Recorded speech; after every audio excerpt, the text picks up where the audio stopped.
Well, my luck was bound to run out eventually, wasn't it? This is so frustrating. Welcome to Not Another White Box, the channel that brings you all that's cool, quirky and unusual in the caravan world. My name is Cameron and I cannot believe I'm returning to my YouTube channel to bring you yet another restoration series. If you follow Not Another White Box regularly, you'll know that I absolutely love vintage caravans. And after having spent all of 2023 restoring our much beloved 1964 Cheltenham Puku, I thought I'm not doing any more. I've had enough. I'm just going to enjoy my Cheltenham and our Sprite 400, obviously. I've got my two favourite vintage caravans. I'm happy. Don't need any more. But there was one other Cheltenham model which I kind of yearned after and just never thought I would find one, and that was the Springbok. So I guess without further ado, I should take you on a tour of this caravan and show you what makes it so special.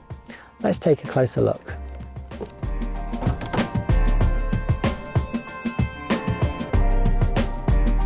The Springbok was the standalone flagship of the Cheltenham brand. So it was longer, wider and taller than all the other Cheltenham models. And before they introduced the monocroft roof to the Springbok in 1967, it had a really unique design feature which was only ever fitted to the Springbok. And that's a full width skylight, which I'll be honest with you is completely pointless, but it's so over the top, it's so ridiculous that I absolutely love it. So when one of these turned up for sale, annoyingly, just as I'd finished restoring the Puku 4, I thought, I'll go have a look. It will probably be a basket case. And make no mistake, it's not a bed of roses in here. There is a lot of work to do, but the bones of it are good. The chassis is good, the floor is good, the bodywork's pretty good. But the interior, sadly, is a little bit beyond salvage. So I thought, okay, we've got our Puku, which we're very happy with, but we've also got a little bit of a list of things that we wish we could change about the Puku, but we wanted to retain the originality of it and keep the authenticity of it.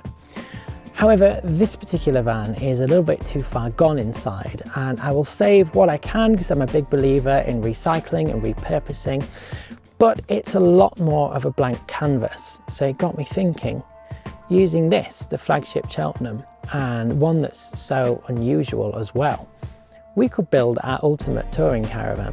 So that's exactly what I intend to do. So stay tuned because this is going to be a wild ride. Obviously I'm filming this before I've started any of the work, but I already know it's going to be a ridiculously long process to get this caravan back into touring shape. Moving inside the Springbok, and the first thing that I noticed when I stepped inside was the sheer amount of space in here. It is huge. Now, I know most people viewing this video would have probably never been in a Cheltenham, but compared to our 1964 Puku 4, the extra width on the body is immediately noticeable. And the really funny thing is about this Cheltenham model is this was kind of like the early days argument for wider caravans. As we know at the moment in Britain, we've got this real big struggle between 7.5 foot wide caravans and 8 foot wide caravans. And a lot of established caravanners just don't want an 8 foot wide caravan.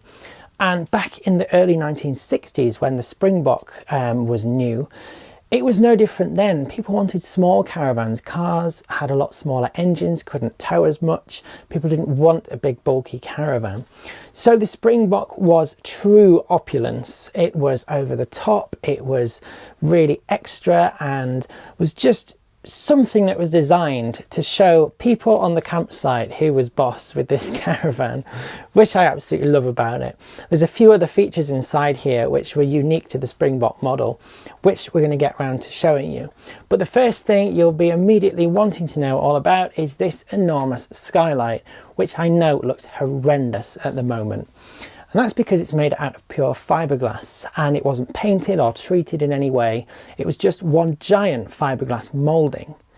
Now, the Achilles heel of this era of Springbok was that as soon as the roof seals began to fail, water would just pour in through the walls of the Caravan, which is exactly what's happened to this one, unfortunately.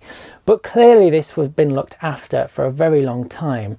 I reckon it's only started leaking in the last 10 or 20 years or so, because most that I've seen that have leaked from when they were new, almost, I suppose, they're just not salvageable. So clearly this one was looked after at some point in its life. The other design flaw with them is they're quite flimsy, so all I have to do is push on it slightly and it will move quite freely, which is a little bit alarming if I'm honest. However, most of them were very brittle and would damage easily, and you would find chunks of them missing at the corners, or even the fixings where they went through the roof would get damaged, and they'd have these hideous fiberglass patches over them just to make them work, because these were not available to buy after 1966, when Cheltenham changed to the monocroft roof design, which I mentioned at the start of the video. So I couldn't believe when I walked around this that this is a completely original, unchanged, untouched, undamaged skylight. So I'm going to have to be really careful and look after it, because it is fragile, but it's a really cool thing. To open it up, it has a mechanism hidden in this box on the wall, and you pull on the handles and turn them up like so, and one side at a time the whole skylight opens to give you even more interior space than before. And you could probably tell by my enthusiasm, I absolutely love it. It's so crazy, it's so stupid, but it kind of works. And straight away the ventilation that comes in is wonderful, although I am under no illusions that in the height of summer this probably turns this into a greenhouse inside. So we're going to tackle that and come up with a bit of a plan to keep the light out when we're sleeping, and try and insulate it a bit at night as well. But I just love it. I think it's brilliant. I'm so glad I found this van. This is completely different to the skylight in our Puku, which is probably about this wide in the middle, just a 4-foot long strip, which still lets in tons of light, and we absolutely love it. It's one of our favourite features of the Cheltenham. But this is on a whole other level. But already looking carefully, I can see there's tiny little pinprick holes in the fiberglass of the daylight coming through, which is what happens to the fiberglass and the bodywork as well. So I'm not too sure what we're going to be able to do with this, but we're going to have a go at fixing it and repairing it without making it look too hideous, I hope. Fingers crossed. But like I said, we cannot get another one. No one produces them anymore. They are physically too large to go on the mould for the company that produces the replica Cheltenham skylights that were fitted to every other model of Cheltenham after around about 1960. So I can't break this. I've got to be careful with it. It's already making me nervous. So we're just going to have to be careful with it and see how we get on. At the back end of the Cheltenham Springbok, we have the original kitchen, which has this gorgeous curved shape. And if you've not picked up already with the Springbok, curves seem to be its signature. And it's lovely to see that echoed in the cupboards, the rear cupboard design, and even the worktop design in the kitchen. However, I have to admit, not the most practical kitchen in the world to achieve what we call through vision when towing. So when you're towing the Caravan, you can see straight through it in your rear view mirror. They've had to make the cooker lower to accommodate the rear window. So the cooker is set down in here, and it's a full colour cooker, which looks truly disgusting if I'm honest. And there's a secret compartment here I've just noticed. It's a bin. I can't believe that. It's a custom bin hidden next to the cooker, and below it is a wine rack. Do you know what? This Caravan just keeps getting better and better. I'm going to pull all this kitchen out, and now I think I kind of want to keep that. No, we've got a plan, I need to stick to it. So we've got the cooker there, and then at a more sensible working height we've got the sink up here, which I don't know what's happened to this, but it's in a real bad way. all the wood's fallen out of it and it's just a bit of a no-go zone. But it's got its original whale hand pump, which, can you believe, you're trying to wash your hands and you'd have to pump the hand crank like that to make it work. Obviously you'd fill the bowl is how you would do it. So this is just prehistoric, this kind of stuff. Even in its day, this kitchen would have been quite old-fashioned in a caravan. There were better sinks available, there was better worktops available, but Cheltenham was a brand that had come about right at the dawn of caravanning in the early 1920s. So they brought with them to the table that sense of tradition and older style, which was still very much in vogue by the early 1960s when this model was produced. But we are right on the cusp of the changeover. In '64, when our Puku was built, they were going to start modernising the brand and modernising the interior slightly, and they did get a little bit simplified and a little bit more contemporary. Some of these little things, like the little details on the pelmets and the backs of the cupboards and things, they would all be gone, and they would simplify the interiors a bit, which in many ways have aged better than these ones, but these are still kind of cool. Like I said, this interior is in such bad condition. The water's got through everywhere.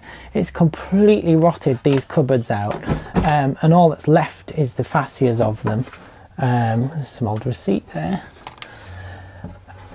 Like I said, it's in a really bad way. I can see from here that there's not a lot left of that timber upright, which does worry me quite a bit actually. So we're going to have to delve into that a bit later into the series. But my plan is, for this back end, is to completely change everything here. Because in this back corner, we've got this completely useless washroom, which Cheltenham were... The main issue with the Cheltenham designs were that they always crammed the toilet room right into the corner in the back of the Caravan. So there's no headroom in it to fit a shower, although someone's had a go at fitting one in here. There was just enough room for a portaloo and not much else. Really, it served as a second entranceway on the off side of the Caravan, because we've got the second entrance door on that side. So the plan here at the back is to change all this up completely. I'm going to move the washroom to the middle, round about where the camera is placed now, and move the wardrobe to this corner next to the second door. The wardrobe is going to disappear from here, and we're going to move the kitchen up towards the main entrance. And the kitchen is going to end about here where the window stops.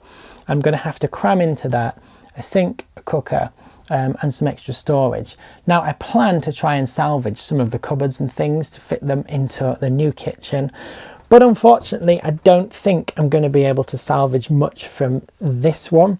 I would love to try and save these drawers. I'll have a look into it because I would like to repurpose them, but I don't think I'm going to be lucky with that.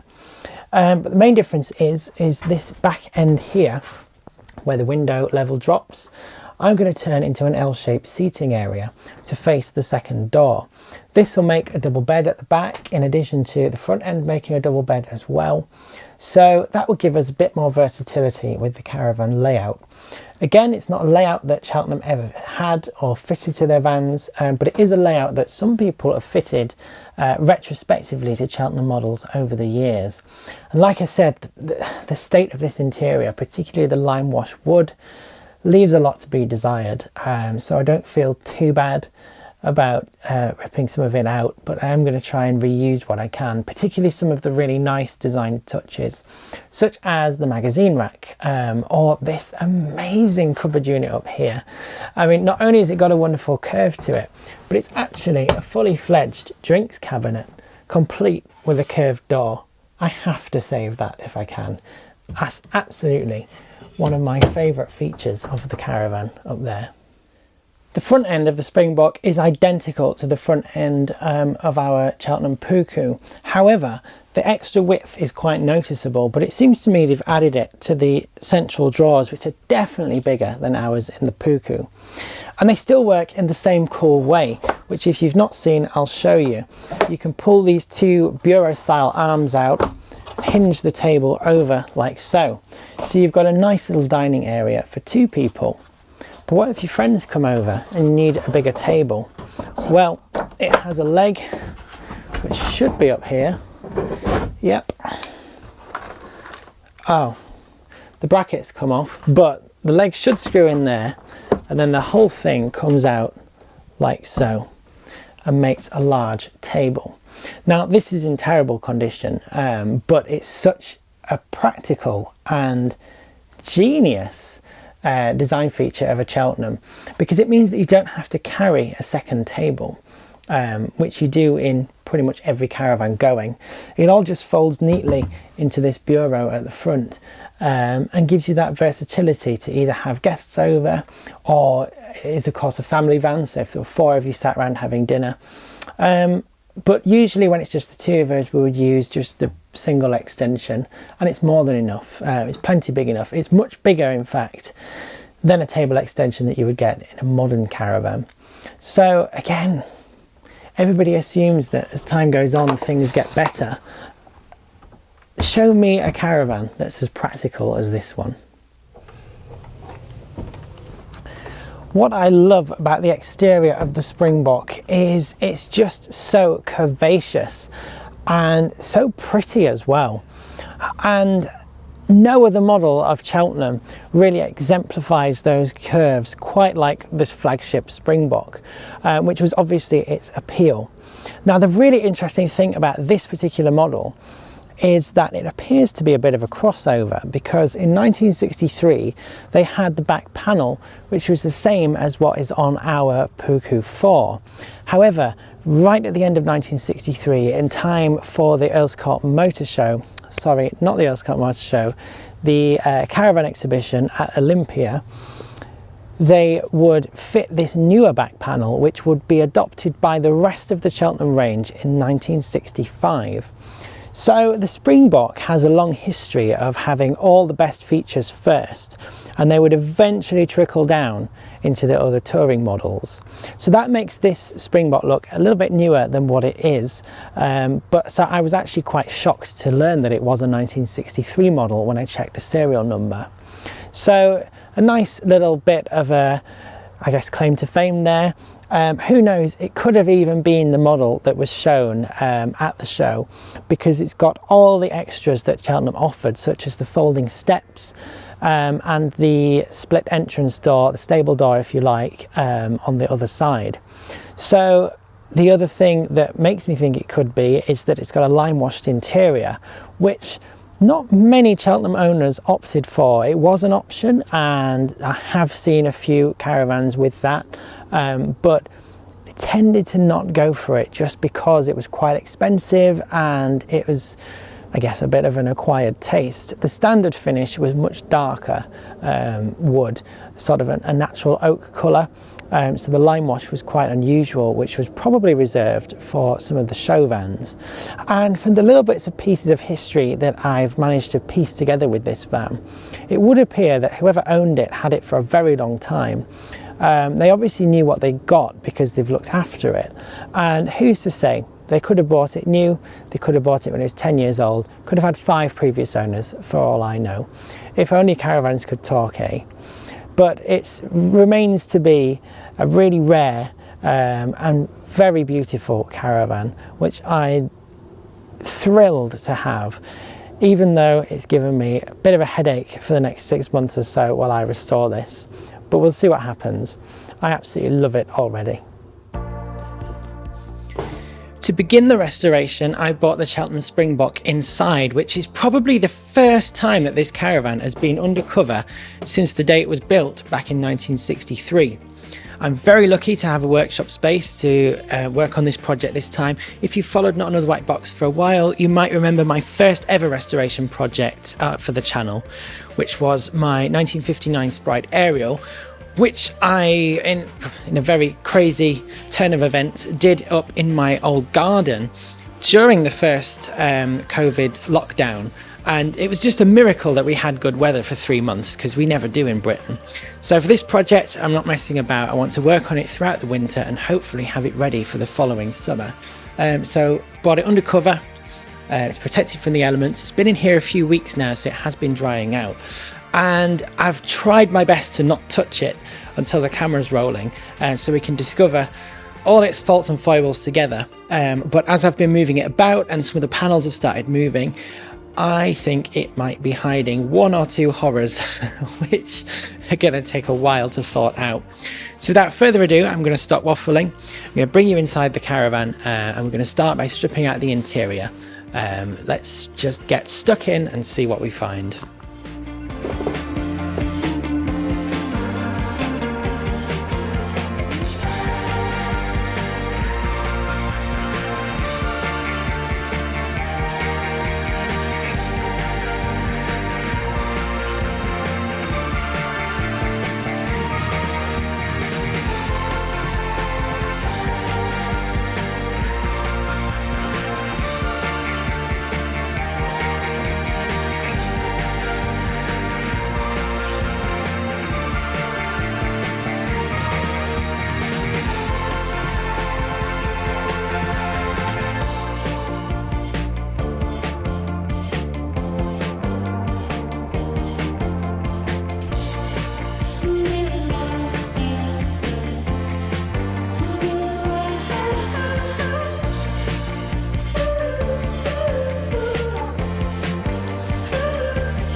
I am gobsmacked at how easily that came out. It wasn't holding on with anything. I'm amazed the Caravan even got here in one piece. It is so rotten behind there. But there's also not a lot of framework. The Cheltenham design genius was that it used the furniture to strengthen the Caravan and keep the weight down. There was no luxury Caravan that was lighter than a Cheltenham. It was one of their main selling points that you could afford to tow one with a smaller engined car than its rival sort of top-end Caravans made by people like Safari, Castleton, Carlight, etc. But the fatal design flaw of the early Springboks like this one was this large fiberglass skylight. Now, in the mid-1950s, when Cheltenham very first started to experiment with the GRP roof, because initially the front and back panels were not GRP, and then they very quickly made the front panel GRP, but it would be a long time. It wouldn't be until about so they started in about 55, 56 with the fiberglass roof, and it wouldn't be until sort of 58, 59 that they were experimenting with the fiberglass front panel and the back panel on some of the smaller models. But initially, they all had a full width skylight, and basically the shorter models had a 2 foot long skylight, and the larger models such as the Springbok had a 4 foot long skylight, and they both went the full width of the Caravan. And that was done so that they could make the front and rear roof mouldings out of the same mould regardless of the length of the Caravan, and then the skylight in the middle would alternate between the 12 foot long models and the 15, 16 foot models. And that is how they would keep the production cost down. Very quickly they found that these skylights had a habit of leaking because the framework was very weak around them. So when we restore this, we're going to have to beef that up a little bit around the skylight aperture.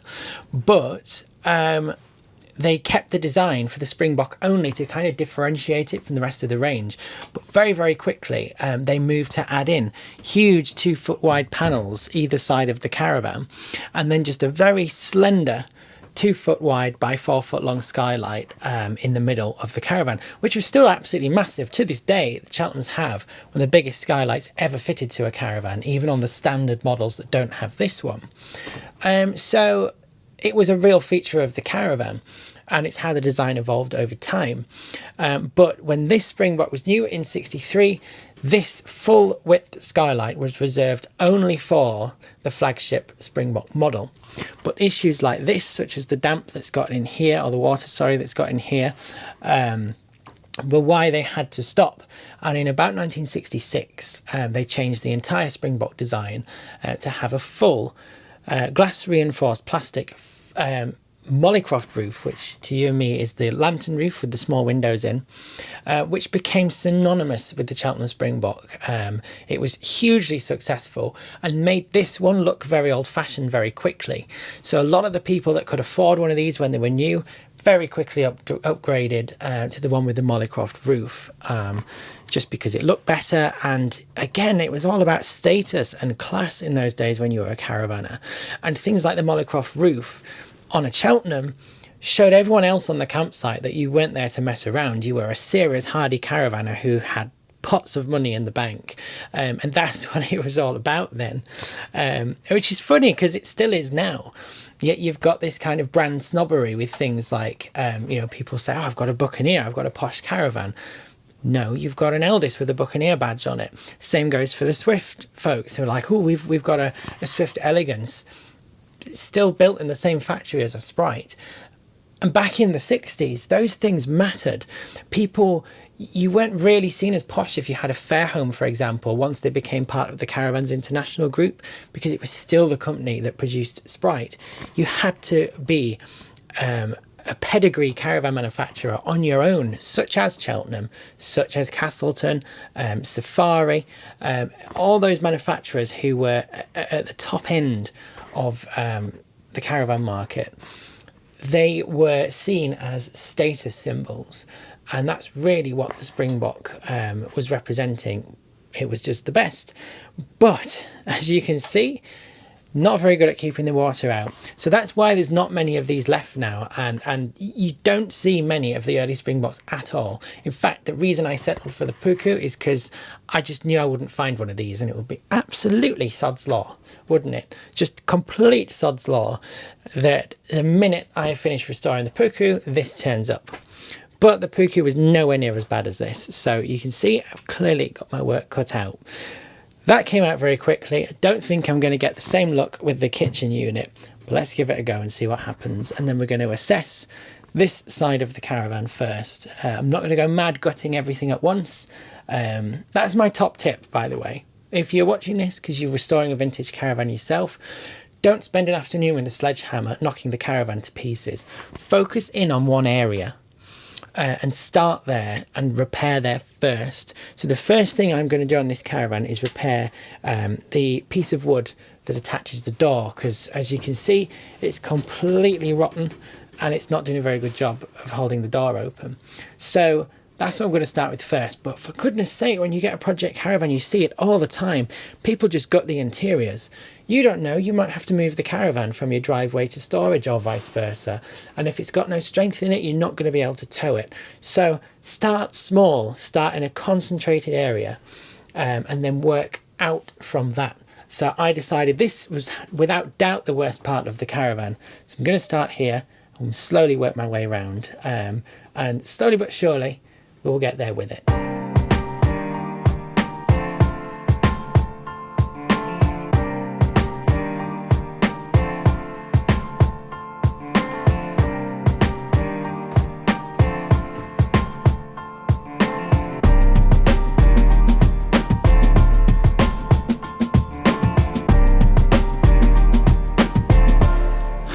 Well, my luck was bound to run out eventually, wasn't it?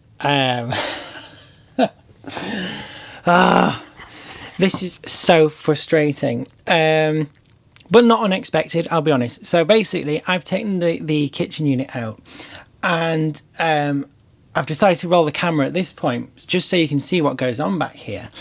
Rather than double layer the wall boards, what Cheltenham have done is built the strength out of plywood into the back of the kitchen unit, which went all the way to the end here. And what I've done is I've just cut it with a multi-tool so I can remove it in smaller pieces. But removing this has revealed that through here I can fit my whole arm, because the bottom rail of the woodwork the framework is completely missing. It's just not there. But I'm kind of wondering what on earth has happened to it, because the wood that it joins onto, it feels as solid as the day it was made. I'm wondering if there's been some kind of damage or accident. We've got a little bit of rot on the wheel arch, but not a great deal of concern. I'm guessing it might have rotted a bit and it's become damaged. I don't know, but this is now going to take some quite intense surgery to rectify this. What I might be able to do is to do it from underneath outside if I let the aluminium away from the bodywork.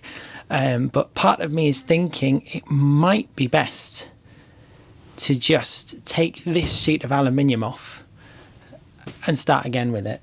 And build up the framework.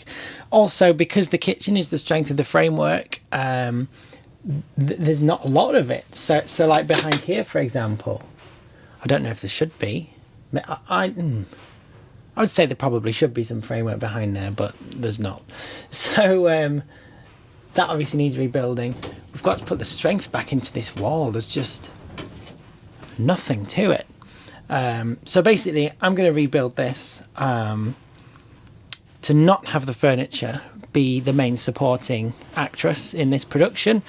We're going to rebuild the framework and make it as strong as possible, and also add insulation, because there's literally none. I mean, you saw me pull the units out. There's no insulation in this caravan whatsoever. So that's another thing which I didn't think I would have to do. But this is the nature of the beast of restoring an old caravan. Not going to get down, we're going to get on with it, and might as well strip out the rest of the kitchen and see what more horrors lurk behind here.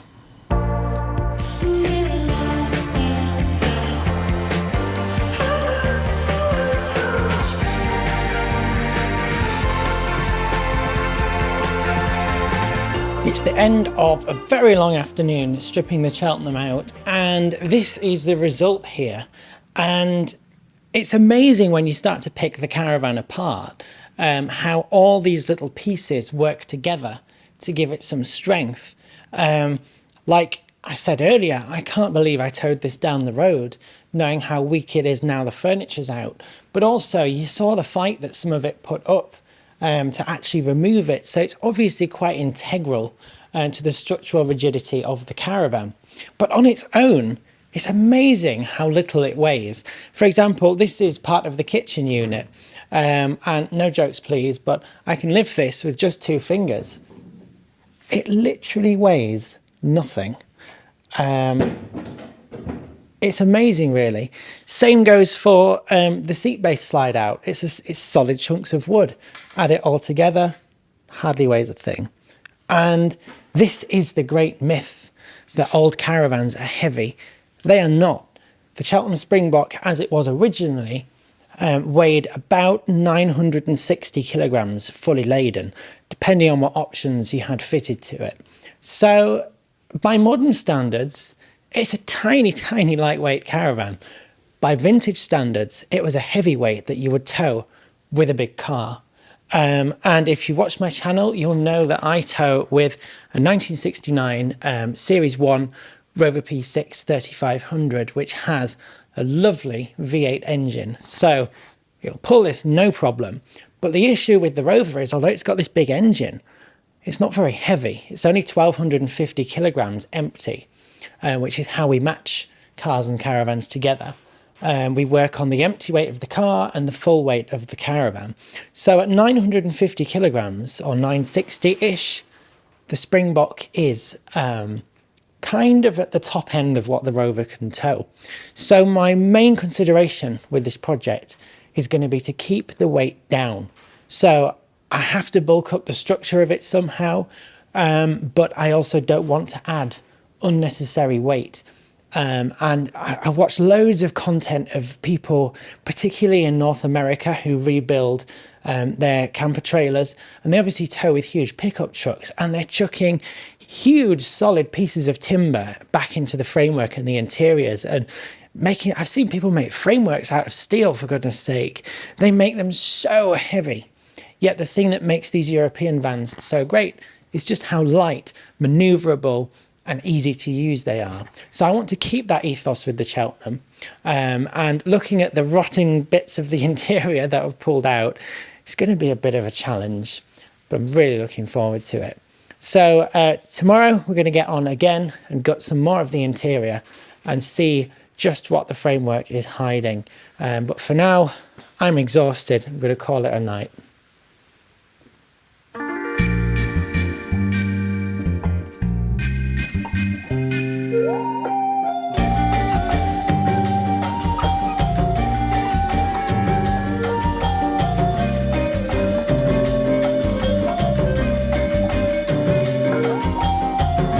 When I said at the start of this video that things would take a bit of a turn, I wasn't kidding.